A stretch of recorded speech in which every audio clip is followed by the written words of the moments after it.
Hello mga ka-corner! So today magbebenta tayo ng bote. Magandang hapon ho sa inyong lahat. So kasama ko po yung kapatid ko, magbebenta ho tayo ng bote ngayon. And itong lugar na to, dito kami nagbebenta ng bote. Dito po sa Canada, hindi po tinatapon ang mga bote. Lagi pong nire-recycle. Meron po kaming 2 recycle bins na kung saan may black bins na kung saan ilalagay ninyo yung mga basura, and yung the other one naman, yung green beans, is para sa mga recycle material. Ang dami naming bote guys, inipon namin to kasi hindi mo rin naman siya pwedeng itapon kahit saan-saan. So before, merong nagpipick up sa amin na matanda, binibigay lang namin to, pero ngayon yung matanda hindi na bumalik sa bahay. So dito namin dinadala yung mga bote pagka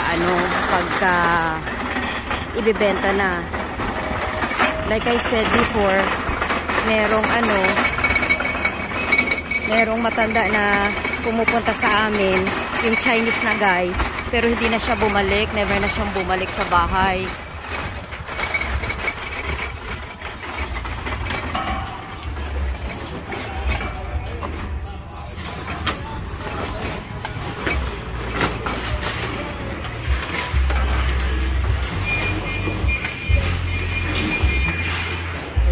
So, ganito ang loob dito. So, ganyan.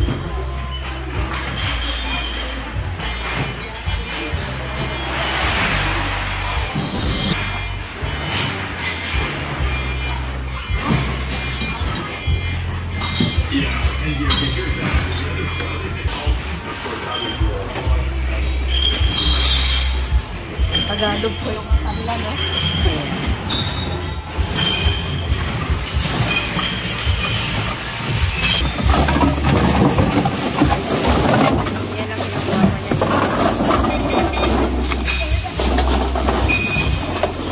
Daming bote. Garbage?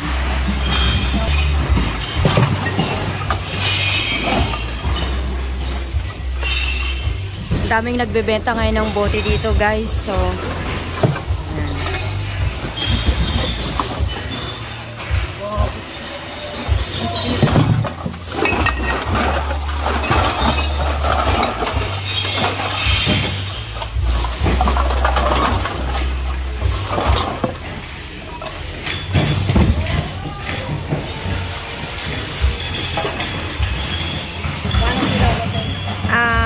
$42.45.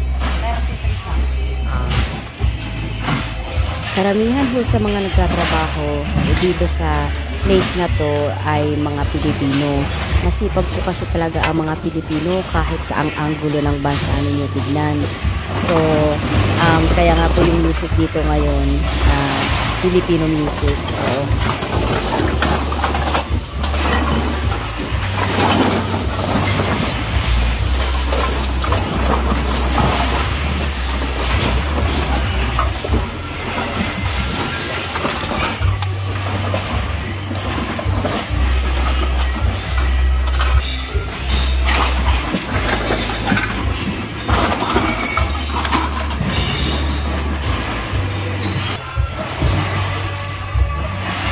Filipino pa yung music nila guys, Tagalog pa. Kasi mostly nagtatrabaho dito mga Pilipino.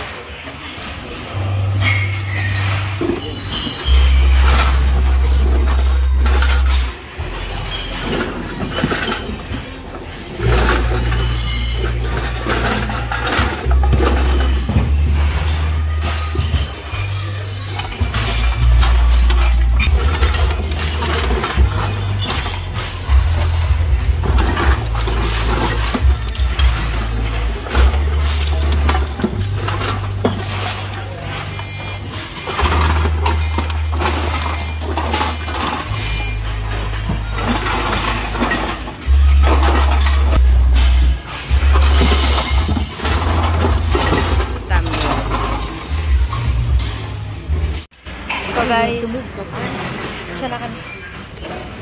So, ito yung napagbentahan ng bote namin. So, $34.80. So, ngayon pupunta tayo sa machine.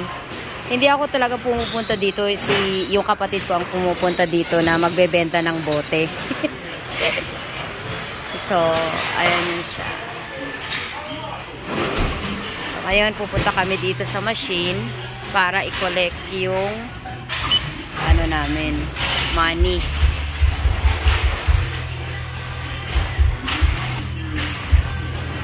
Oh, there you go. So,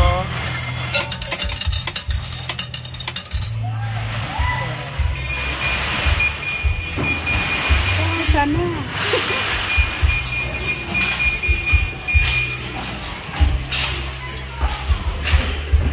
So, ayan. Kaya dito ho sa Canada, hindi po talaga tinatapon yung mga plastic na mga bote, mga cans. Kundi, ang ginagawa po namin, iipunin mo yan eh. Kasi money din siya. Kasi pagka bibili ka ng mga beverages or mga wines, eh, may bayad po yung bote pag bibili kayo. Merong deposit na nakalagay doon sa receipt. So, yun lang po. I hope you guys like this video. If you guys like this video, don't forget to subscribe.